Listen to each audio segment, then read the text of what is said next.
Hello, friends. Welcome to the final episode of Real Life, Real Beauty. This is a podcast about art, real life, and the story behind both. Join us as we chase the echoes of an unseen kingdom, seeking the joys of something bigger. For our final episode, we will be talking about those joys with guest Raley Hendrix, who is a fellow junior here at Tennessee Tech. I'm your host, Cale Summerlin, and Raley is not an artist, but he's a fellow college student, and we are going to be discussing real college life and some of the things that we've learned and found meaningful from it. Today's episode is called Perfect Pears, and as usual, you gotta listen to know what that means. So, thank you for joining us one last time.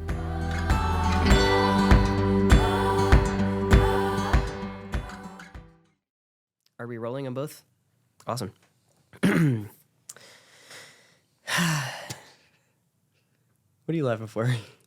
Just getting it out. All right, little cool. giggle.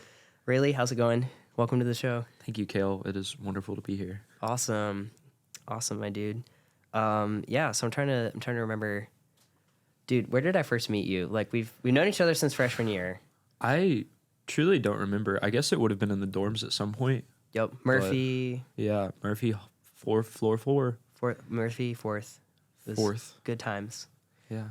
I guess it would have been then. Did you go to like UCSC events at the beginning? Because I remember I went to a lot of those early on in freshman year. I went to a lot of BCM events. Okay, I didn't do that. So I guess it just would have been in the hall. Did we have a class together? Honors 1010? Maybe. Were you in that with Julia and I? Because Julia and I had so. the same Honors 1010 class together, so. Yeah, I think so. Okay. Yeah. Interesting. Yeah, man. I just remember something, I really wish I still had this confidence, but something I would do is in freshman year, I would just go into the caf, I'd walk in and I'd see, like, I'd just see someone that I vaguely knew and I would just go sit with them and, like, just get to know them. And I did that with you all the time. I was like, there's Raley, I'm going to sit with him. Dude, I love that. I love that so much. I truly remember, I think that's probably what it was, is we just saw you in the hall and then one day you just came and sat in the caf with us. And I was like, this is sick. Yeah. I really don't do that anymore. I really wish I was more outgoing. But I mean, you still can. Just go into the caf and sit with people. Just go to the caf and sit with people. Yeah, I don't have a meal plan now, though. Just sneak in. Cut that from the record. Don't put that on the record. What? What? Don't put what on the record? You should never sneak into the caf. Definitely not. No. Anyway. Yeah. So, yeah, Raley, I just wanted to have you on the show because this is a podcast about art in real life, and I kind of wanted to look at the real life side of it and just talk about what's life at Tech like. I know a lot about real life. You know a little bit about Tech life. Okay. What thoughts do you have about real life and Tech life? Are you just gonna hit me with what thoughts? That's a big question. It's really broad. I'm trying to start somewhere, man. Don't eat peaches; they're too squishy. But pears are fine. Pears are perfect in every possible way. Dude. I don't do well with broad questions. I'm too. Well, that's the title open. of the episode now. Pears are perfect. Pears are perfect. That's the title of the episode. Yeah, man. Yeah. Okay. So, all right. I'm gonna start with a deep question. So, like, we both go to the same school, so we could probably have a lot of comparison. But so double-sided question here. I usually ask like a guest artist. I'll ask like, hey, in your art, what has been like a strain or a difficulty that you've faced, and like on the other side, what has been a joy that's come from it? So for you, being a normal person / college student, what are some strains and also joys that you've experienced in the past? Like, I don't know. How long have we been here? 3 years? 3 years. Yeah, 3 years. Oh. Part of me honestly feels like the strains and the joys kind of come from the same place of like community. I think one of my favorite parts of college is the community that you get to exist in, because I think especially being at a university where there's people here all the time, there's so many different communities to be a part of, and I've been blessed with the fact that I have been a part of a lot of different communities. So there's religious communities, there's academic communities, there's social communities, all these different groups of people, and I think that's probably my biggest blessing when it comes to getting to attend college, is getting to meet so many different people. Like my whole life, that's always been something I've really enjoyed. I grew up going to a really diverse elementary school, middle school, and high school, so I always got to meet a lot of different people. I always loved talking to people, and so it's wonderful being able to go to class and you see so many different people. And then I've been a part of, different ministries and different groups on campus, so getting to meet people there, or just meet people like you, just walking down the hall of a dorm. Like, it's such a blessing to get to meet so many different people.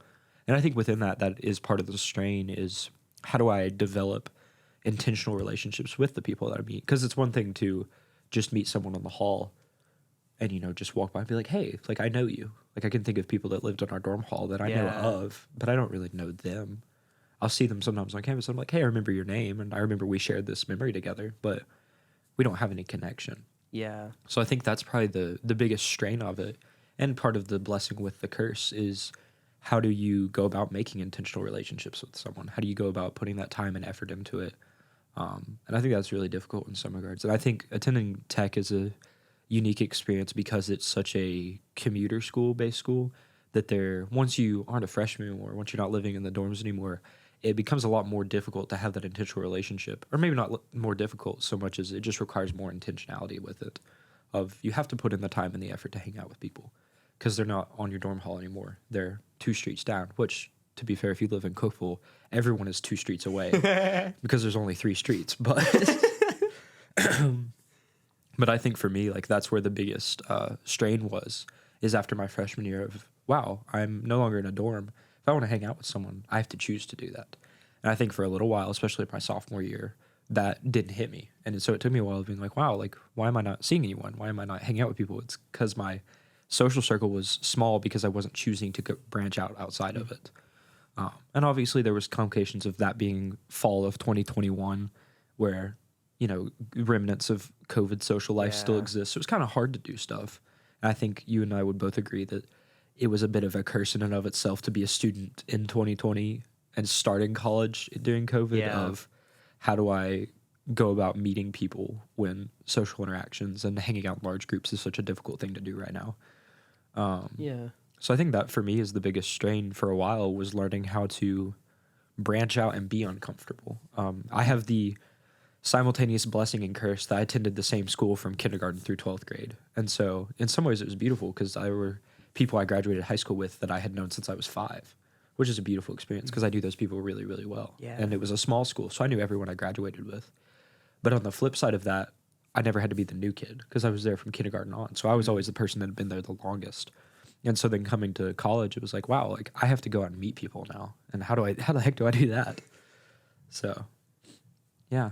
Yeah, I remember when I came to tech. I had this great idea, this confidence I was gonna have. I was like, okay, I'm gonna I feel like I've got closure with like all my friendships back home. Like this feels good to like go to a new school. Like only an hour and a half away from home. I'm gonna bring all this confidence with me. Like I know who I am. I know what I like. And like I've planned my life up until May 20th when I move into school. And everything's gonna I'm gonna figure out everything. Everything after this will work itself out. And no, everything's just so open ended. Like the biggest thing about college, like the biggest lie. I say this as if it's some evil conspiracy. It's really not. It's just, it is. It's an evil conspiracy. Well, I was about to say it's just capitalism. It's just the college making money. But they pour into freshmen. They're like, oh, you got to do this program. You got to do this. I'm getting off track here, but I feel like the greatest lesson that I've learned about college is making this shift from like college kind of like tries to do the work for you. They're like, hey, go to these classes, get this degree, get this career readiness certification, get this resume. And they give you a lot of resources to help you out, which is awesome. And I'm super thankful that colleges are like more mindful about all the resources they're giving you. Like they give you all kinds of stuff. Like they really do. Like counseling, they give you, there's one. Yeah, shout out the Tennessee Tech Counseling Center for your free, I think it's 13 sessions every semester, 12, every year. Is it 12? Okay. I don't know. Yeah. Something like shout that. out. Shout out. So. They're beautiful. I love you, Ben Higgins. I used to work with him. He's really cool. Yeah. But yeah, so like college is really good, but I feel like the greatest lesson I've learned is kind of like taking, this sounds weird, but like taking my life into my own hands. Yeah. In the sense of like realizing like, yeah, nobody is going to direct you, but the more experiences you do, even if they're uncomfortable, like you were talking about, you learn like who your friends are, you learn how to make friends, how to keep friends. And it's all really rough. But at the same time, that works for both social and like, figuring out your job, which neither of us have that figured out yet. No, we'll figure it out one day. Yeah, we'll figure it out later. We'll cross that line. Maybe. Or not. Or not. Just maybe not. But I think truly, you kind of hit that on the head of that's such a beautiful thing is trying to figure it out and also accepting that like it doesn't have to work out every time. Like I tried a lot of things my freshman year that I don't still do. There were groups that I was a part of that I don't have any hard feelings by any means, but I'm not still a part of because that just wasn't the circle for me. And I think that's probably the most beautiful part about getting to be in college, and the freedom that exists in that of like, this is a safe space where you can kind of try things, and there's a net in a sense of if this something fails, if something doesn't work out, you can do it again. I mean, like, I mean, you and I we both have changed our majors. We both started off as engineering majors, and for me that lasted 2 semesters. You made it 3? 4. Okay. I mean, 8 if you count dual enrollment. I mean, so we'll say 4 here. I made it 2 semesters here of like, you're allowed to be like, wow, this isn't what I want to do. I mean, when I applied for college, I wanted to be either a chemical or nuclear engineer. And then I got to like registration and I was like, this sounds awful. What if I was a civil engineer? And then I did that for a year and I was like, this is awful. For me, I'm not a math person. Civil is cool, but civil is not great. For us, not we for support us. them concrete people. Concrete. But for me, I was like, that's not for me. So what is for me? And it was kind of this weird thing of me looking through the course catalog, being like, I have no idea what I want to do. And then I was like, ooh, geosciences. Rocks. I like water. I like rocks. And then talking to people being like, wow, like this is a real thing that you can do and make real money and do a cool job. What the heck's up with that? And truly, like, it was this weird moment. Like, I remember explaining to my granddad, because my granddad was an engineer. He was he worked for the Army Corps of Engineers for a while. And I remember explaining to him, because he was a big supporter of me getting a degree in engineering and being an engineer. And I remember calling him one day and being like, hey, Papaw, I think I'm going to change my major to geosciences. And he's like, what is that? And I'm like, I think it's like how water streams work and stuff. And he's like, cool. Can you get a job? I think so. I think so. Go for it. He was like, do it. I was like, okay, guess I'm going to be a geosciences major now. And here we are 2 years later and I'm loving it. Yeah. It's a little confusing and a little wild, but it's always fun when people are like, what's your major? And you're like, you're not ready for this one. I promise you. There's like 6 of us. You're not ready for it. Shout out the geosciences department. Are we sponsored? Can we get sponsored by the geosciences department? Dr. Luna? So. Dr. Luna, I'm looking By at the you. way, this studio, like, I don't have resources. This is a tech class that I'm taking, a Tennessee Tech class. So shout out to Tennessee Tech. Shout out classes. Shout out, classes. I mean, classes are, no, they're cool. Shout out they're most cool. classes. Learning stuff is cool. Learning is cool. Always learn. Yeah, never stop learning. Never stop learning. Never and stop. I think that's what it was. Like me being like, let me change my major. Let me not stop learning because I'm not enjoying what I'm learning now. Yeah. And then I get to take classes where it's like, hey, do you want to learn about tree rings for 2 months? And I'm like, yes, please. Let me learn how to date trees that are 5,000 years old. Like, let's talk about that. And so for me, that was so cool. Like, you can do whatever you want in college. Like, you get here and you can just try things. Yeah. I don't know what that was like for you swapping out of engineering too, but yeah, I switched to architecture and I had fun. Like, for example, making graphics. I love. What's really weird is like I changed majors and I'm now like, you learn random weird skills. Like, oh hey, we're gonna learn how to do like random graphic design, make presentation boards, do all kinds of stuff. But it's funny because I look back to when I was like 5 and things like when I was obsessed with Star Wars when I was 7 and I would like draw little computer panels like starship panels and tape them on my wall to make my room feel like the bridge of a Republic destroyer. Yeah, Republic cruiser. And I was like, I feel so cool. And it's funny because like this is just ingrained in my brain. Like if I love something, I want to replicate it, which is weird. Like I want to create something of my own. I feel like I don't know. I mean, I guess that's like how God made us. Like if we love, like that's why I have this podcast. I've been impacted by beauty and I'm like, I want to show people, I want to do something. yeah. And so like, I'll make like, like mugs. Like this is my brother, by the way. Good friend This of is mine. the logo. That's the logo. That's not my brother. That's the old logo. I updated the logo. Oh. It's got like a moon. You gave me an old mug. No, I never updated the mug. How's that? Air. Yeah, we're not allowed to have drinks in the studio. Anyway, you're learning all the things. As like a little transition, also, Raley, our spaceman for today, he has like a little outdoor backpack and a little chameleon guy. I know that you're a huge fan of like the outdoors. I am an outdoor fanatic. Okay, I love being outside. That's like the vibe you give off. You got a tree on your shirt. I do have a tree on my shirt. Yeah. Shout out the Tennessee Tech Wesley Foundation for a really cool T-shirt that I helped design. I'm not a graphic designer. I just like clothes. But shout them out. Yeah. Also, shout out to RUF. So I go to RUF, Reformed University Fellowship. Is that what that stands for? Yeah, I didn't know that. that's what it stands for. Yeah. I go to the Tennessee Tech Wesley Foundation. Yeah. So Yeah, we kind of briefly talked about campus ministries. I feel like that was a big part of freshman year is like tech. I mean, tech is very much in the Bible Belt, but it's kind of a cool thing because there's so many campus diverse ministries. groups, too. Yeah.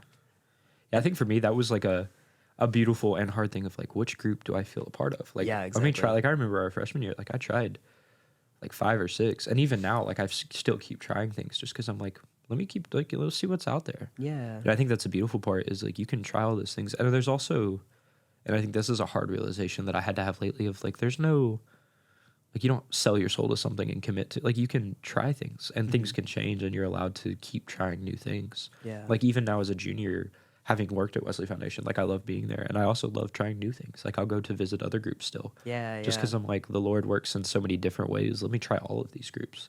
And every time I've been somewhere, even if I walk away being like, yeah, that's not really the circle for me, I'm still able to look at it and be like, wow, like I learned something from this. Like I've grown from this experience, even if I was like, well, this isn't where I'm going to keep going. I still gained something from it. Yeah. And I think that's beautiful that that's how the Lord works. Of like, He can use these circles to impact you, even if you don't continually become a part of them. Yeah, I think that was something I also learned. I think something that's been super valuable for me has been since like freshman year, I started off with the BCM, shout out Baptist Collegiate Ministry, I think is what that stands for. I think so. Yeah, and so like I went to the BCM, made a ton of friends there, and like I said, I'd go in the caf and meet random people. So like that's how I know most of like you and your friends, the Wesley folk. So like, and you're talking about visiting other people. One of my favorite things from last semester was just randomly showing up on Wednesday nights and getting free dinner. We at would get Wesley. so excited because you'd always walk in like 2 or 3 minutes after it started, and it's like, oh my gosh, Kale's here. Let's get hype about the fact that Kale is here. You guys would be like, Kale, and I'd be like, ah. That is, I think that's something that Wesley as a ministry does really well is just welcome people of like, Yeah. please show up and have dinner with us. We just want to talk to you. Like, we just want to talk to people and hang out.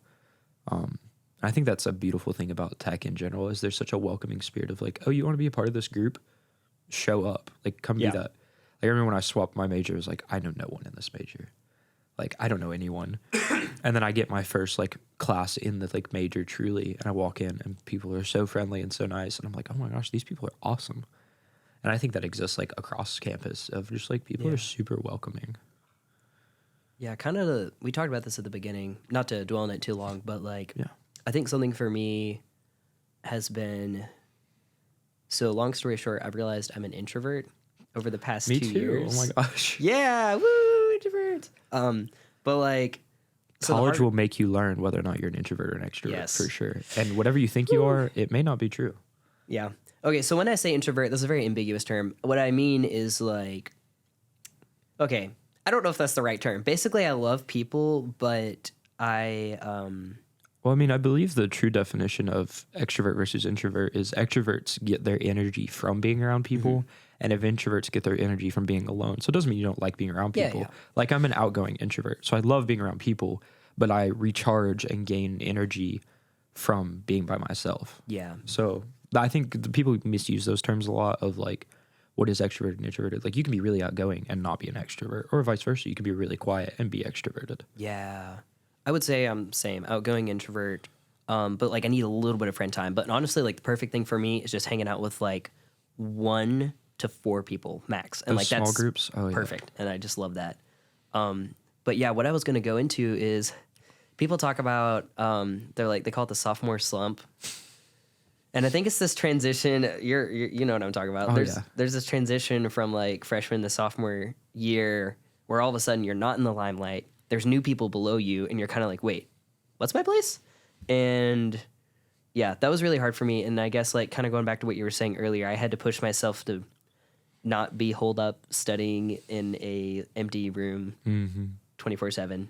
And that's been really hard, but by God's grace, he's brought me out of it, and that's been an awesome thing to praise him for, where I was like, wow, I really struggled with this. And now he's like really shown me like who my friends are.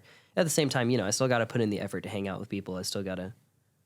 Anyway, I've drove that into the dirt. Any thoughts? I think that is a beautiful thing of the Lord's ability to just show you who your community is. And I think for me, for a long time, it was like, all right, whoever I found at the very beginning, like that's my friend group. And I think the idea of a friend group in general is a little double-edged in the fact that like it's a beautiful thing to have a friend group. But when you get caught up in the idea of like, if this group is not working or if there's conflict within it, then like I'm just completely messed up. Like, what else am I going to do without my big group of people? And recognizing, like, it can just be a couple people. Like the idea of a friend group, I think, is a very like middle school, high school idea. There's nothing wrong with it by any means. But I think that when you're friends with the friend group and not with people, that becomes a problem. And I think for me, that was something I struggled with of how do I make friends? And even up until like a couple months ago, that was something I really struggled with of like, oh no, I don't have a friend group. I don't have friends. And then I thought about it. I was like, no, I do.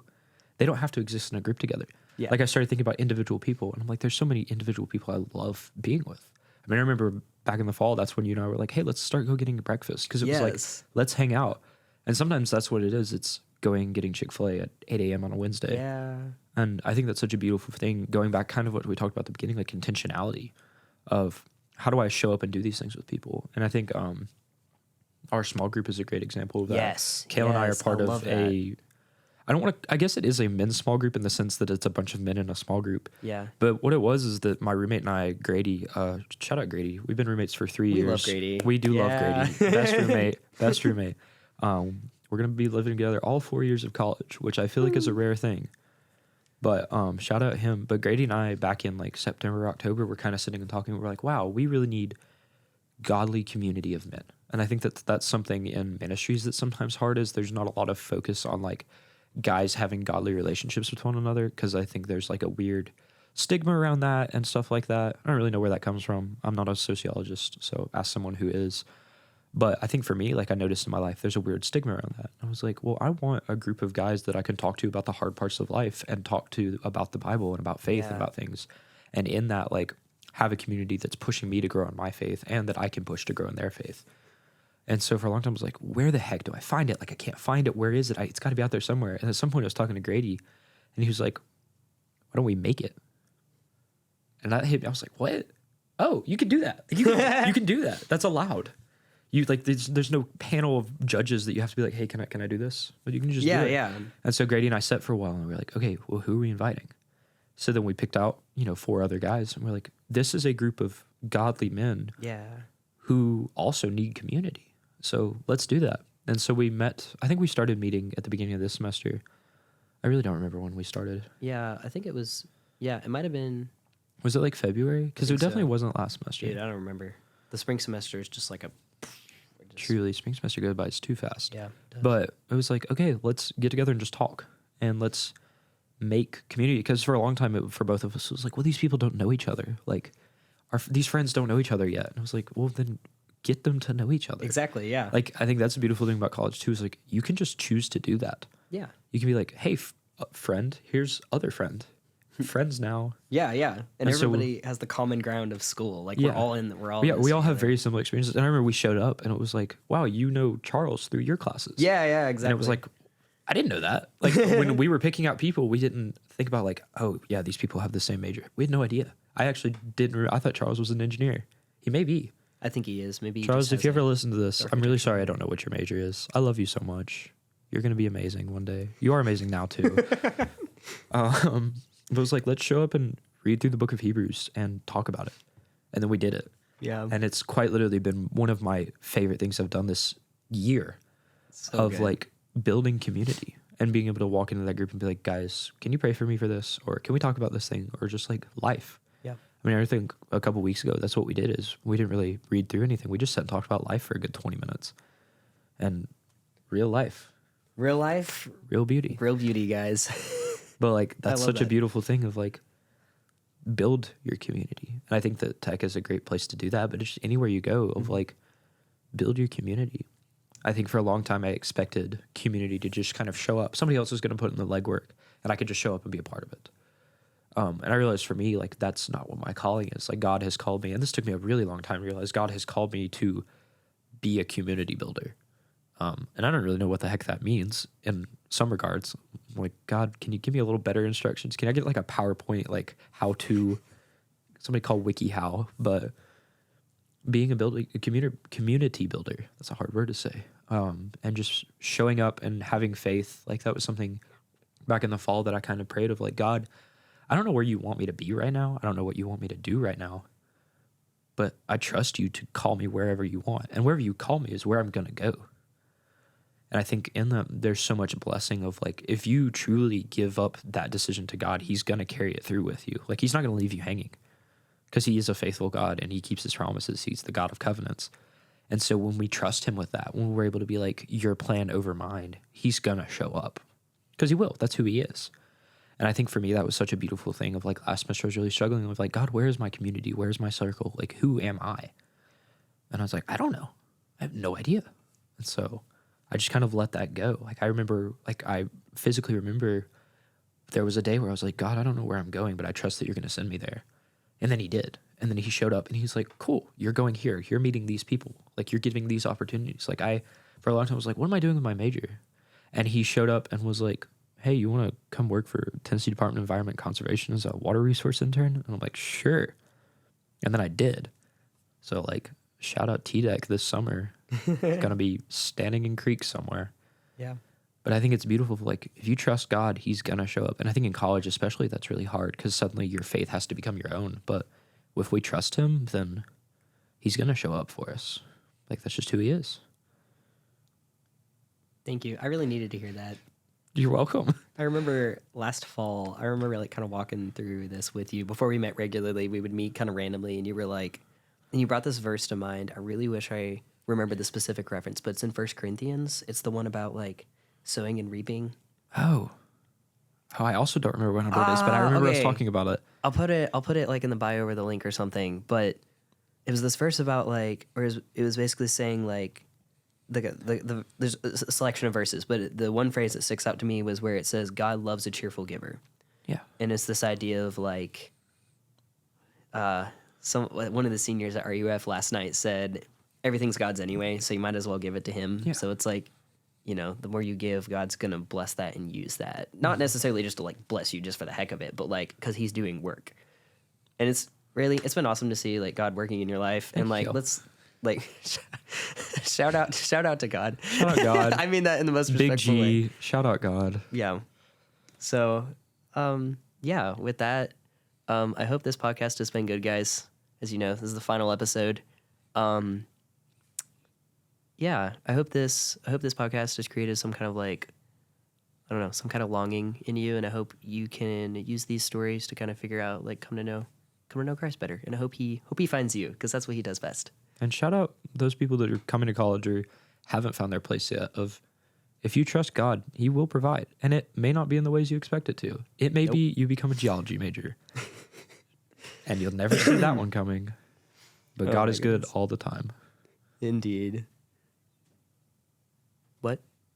Is there something going on? Okay, cool. All right, we're good. All right, also, shout out. No, we're not done. Hang on, we're not done. Did you stop it?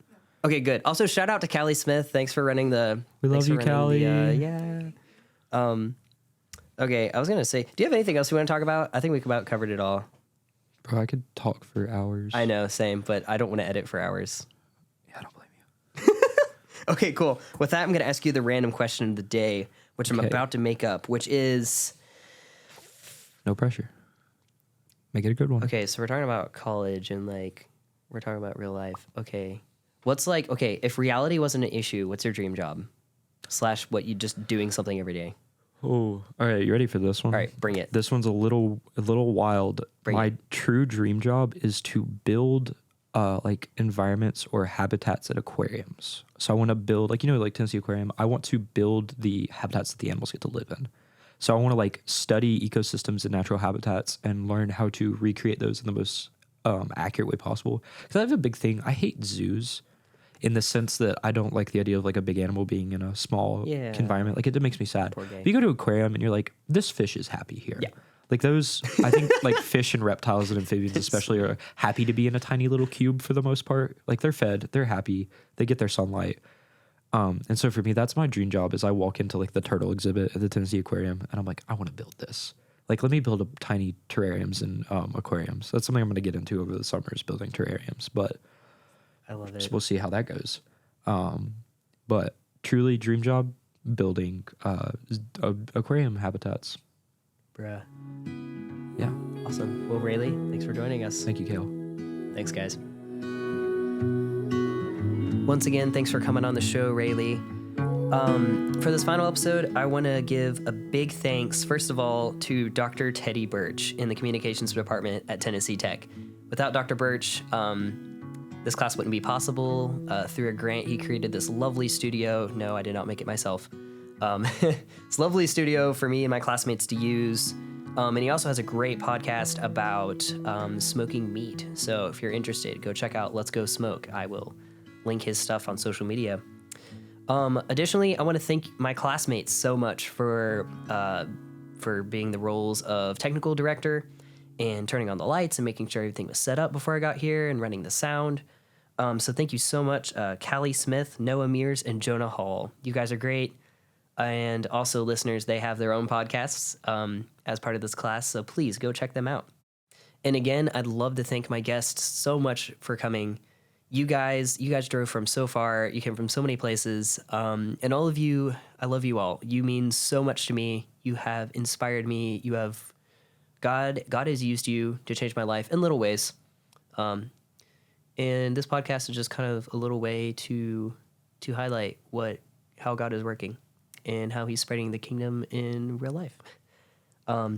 Lastly, I'd like to thank the band, the Grey Havens, for having a large amount of inspiration for my ideas for this podcast. If you haven't heard their songs, go check them out. They talk a lot about longing for heaven, and that has influenced a lot of the ways I think about living now in light of building the kingdom. So they're a great band. Thank you guys. Lastly, listeners, if this has meant something to you, please share it. I'm not looking for this to go viral or mass popularity, but if you found this meaningful, please share it with someone who you think will really benefit from it. That's what I would love for this to be.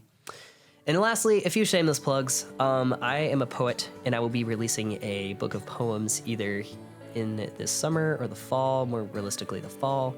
So if you are into that sort of thing, please stay tuned to my social media or just come find me and ask me if you don't do social media, and I will tell you where to buy it. And lastly, this is the last episode, and to answer some of your questions, I doubt I will continue this podcast. This has been such a great time, just having full creative control, making as many episodes as I want, but this is also a lot of work, so I doubt I will continue this in the fall semester, but I've been so thankful for the opportunity. However, new content will be coming in the fall, and this podcast has kind of been getting me used to audio equipment and kind of gearing up for maybe some new exploration in a new area of creative expression. So if you guys are interested, consider yourself well teased. Yeah, so lastly, I hope this podcast has created some kind of longing in you, and this has been such a good experiment for me to try. So I would likewise like to challenge you to try new things, push yourself, know your story, ask yourself hard questions, and seek and you will find. And I hope you will find who you're looking for, friend. And I hope that person is Christ, because he is looking for you. And I pray that he finds you. Thank you so much for listening.